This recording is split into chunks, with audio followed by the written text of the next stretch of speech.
Someone used the lobby directory to track me outside my building, and when I got there, he was already standing by the entrance, watching the door like he knew I was coming. I was still half a block away when I saw him, not moving, not pacing, just fixed on that door, like it mattered more than anything else around him. He wasn't walking past or on his phone. He was positioned off to the side, angled just enough to see anyone step out before they cleared the door. That angle wasn't random. It gave him the advantage. He could see first and react first. When I got closer, he straightened up, not surprised, not confused, ready. That shift happened the second I got within a few steps, like he recognized the timing, not me. I slowed down without thinking and stopped short of the entrance, pretending to check my phone. I didn't go inside. Something about it felt off too early, too clean, too lined up. He didn't look away or move. He stayed locked on the door, then on me. When I finally looked up, he looked straight at me, not like he knew me, but like he confirmed something, like I matched what he had been waiting for. I stayed there longer than I should have, acting like I was busy, but everything about that moment lined up wrong. He wasn't there for the building. He was there for whoever showed up at that exact time, and that ended up being me. I stepped back farther than I needed to and stayed there, watching him pretend to wait. That's when I realized he wasn't pretending. He was locked in, waiting for timing to repeat. I walked past the building like I forgot something and didn't turn around until I was halfway down the block. When I finally checked, he was still there. Same position, same focus. That's when it clicked. Right inside that entrance is a directory panel with every resident's name listed next to their unit. Anyone can walk up, scroll through it, tap a name, and call that unit. No key needed, no permission needed, no limit. It's supposed to be for deliveries and guests, but there's no restriction. You can stand there as long as you want, study names, watch who comes in, watch who leaves, and if you stay long enough, you start connecting things, faces to names, names to units, units to routines. You don't need access to the building if you understand the pattern of who lives inside it. That's what he was doing. He wasn't waiting randomly. He was confirming a pattern. And the longer I thought about it, the worse it got, because that meant he didn't just see me once. He had seen me enough times to know when I should show up. That meant I wasn't early or late. I was predictable. I didn't go back that night. I sat in my car down the street and watched the building for almost an hour. He didn't leave once. Every few minutes, he shifted his stance, looked down the block, then reset right back to the door like he was waiting for timing, not luck. That part mattered more than anything else. Luck moves. Timing stays. He was locked into timing. At one point, someone else walked up to the door and he didn't react at all, didn't even look at them. That told me everything. He wasn't watching people. He was waiting for a specific one. I stayed somewhere else that night. The next morning, I came back early, just after 7. No one was outside and everything looked normal again until I stepped into the lobby and walked straight to the directory. My name had a smudge across it, not random, not like the others. It looked worn down, like it had been pressed over and over again in the exact same spot, and once I noticed it, I couldn't unsee it. The edges were darker, like someone had been hitting it harder each time. It looked used, not touched. I tested it. I tapped my name, let my phone ring, then stepped outside and circled the block. 10 minutes, that's all I gave it. When I came back, I didn't go in right away. I stayed across the street and watched the entrance. No one came out and no one went in. When I finally stepped inside and checked the panel again. The smudge had changed. It was wider, darker, and fresh. I hadn't touched it again, which meant someone else had while I was outside, while I wasn't watching. That's when it stopped feeling random. Repeated means intentional, and intentional means someone is learning, and learning means they're paying attention longer than you are. That part stuck with me. I was reacting. He was studying. And studying always wins over reacting.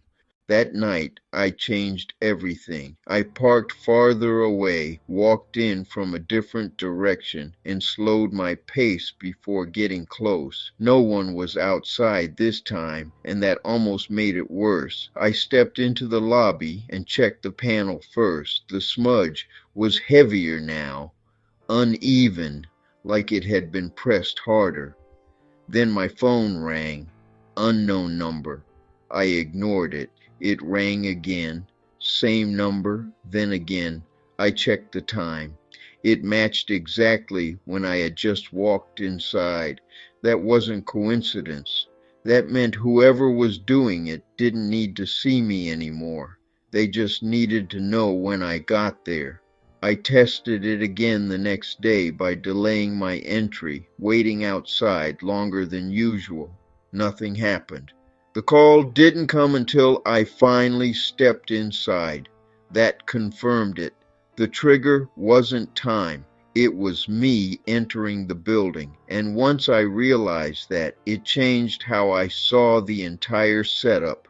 The door wasn't just an entrance anymore. It was a signal. I went to management the next day and asked them to remove my name from the directory. They said no, everyone had to be listed. I asked if they could disable calls to my unit. They said only if I changed my number. That was their solution. Not limit access, not monitor usage, not flag repeated activity, just adjust yourself.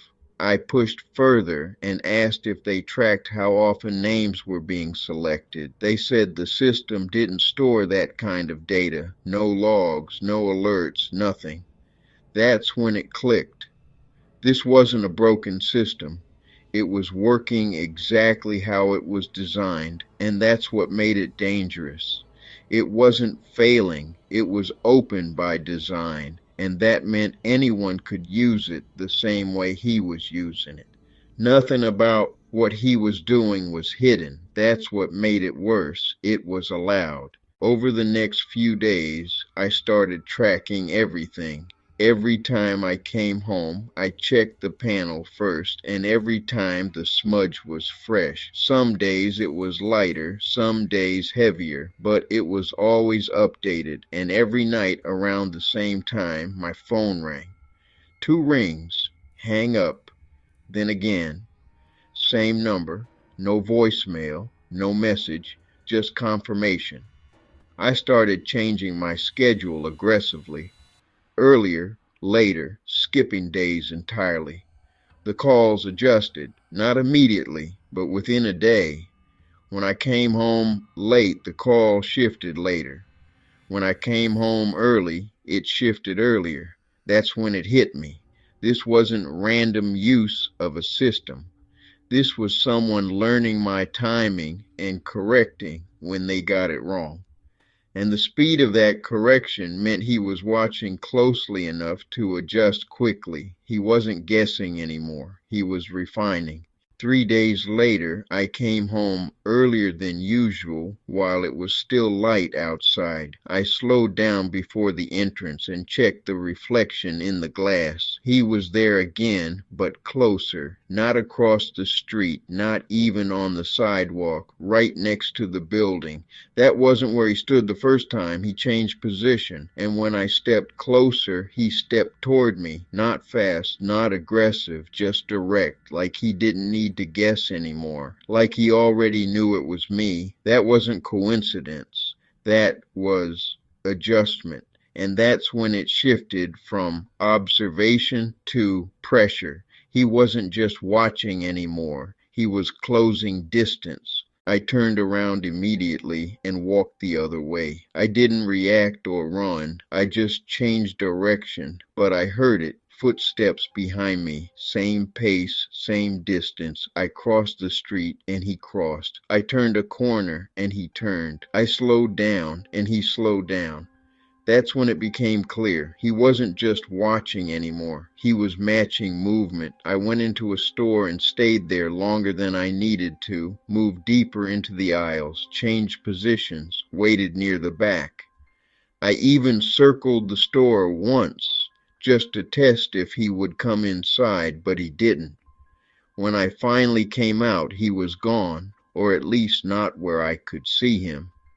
That didn't mean he left. It just meant he knew when to stop being visible.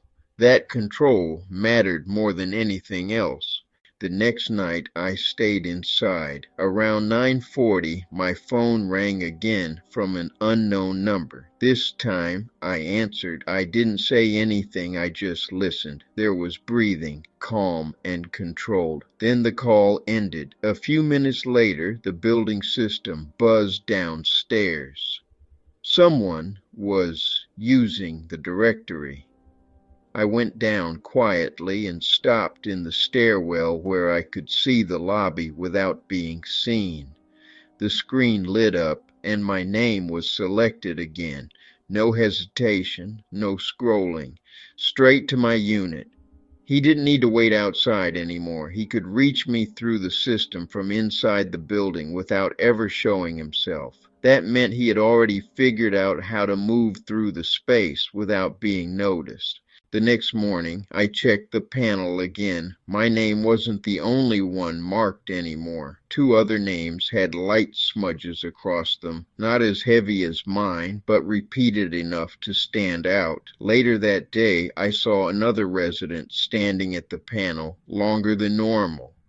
They tapped their name, waited, then wiped the surface with their sleeve like they noticed the same thing I did. That confirmed it. I wasn't the only one being used through that system. I was just the one who noticed first. That meant this wasn't targeted at random. It was scalable. Anyone on that panel could be studied the same way. Anyone could be matched to a routine the same way. It wasn't about me anymore. It was about access. I started hearing the system buzz more often at night, sometimes once, sometimes 3 times in a row. No one answered, but the attempts kept happening. My phone logs matched the timing exactly. Same pattern, same pressure. He wasn't trying to get in anymore. He was confirming who was still there and who responded. It turned into a routine I couldn't control, happening through a system I couldn't shut off. Even when I ignored it, it didn't stop. It just kept running in the background, like something that didn't need your participation to keep working. I broke my lease, paid the fee, and lost my deposit. I took time off work just to move everything out fast. The new place didn't have a directory, no public listing, no shared system like that. For the first time, I felt like I wasn't being tracked through something I couldn't control. But for 2 weeks after I left, the calls kept coming. Same pattern, same timing, same number. That meant he didn't just use the building. He pulled something from it and kept it. And that's what stuck with me. The system didn't just expose me while I was there. It gave him enough to keep going, even after I was gone. I drove past the building once after I moved out. I didn't stop. I just slowed down enough to see inside. Someone else was standing at the directory, scrolling slowly, taking their time, looking at names the same way he did, same posture, same focus. That's when I knew nothing changed. The system didn't get fixed, didn't get monitored, didn't get removed. It just moved on to someone else, and whoever that was probably hadn't noticed yet.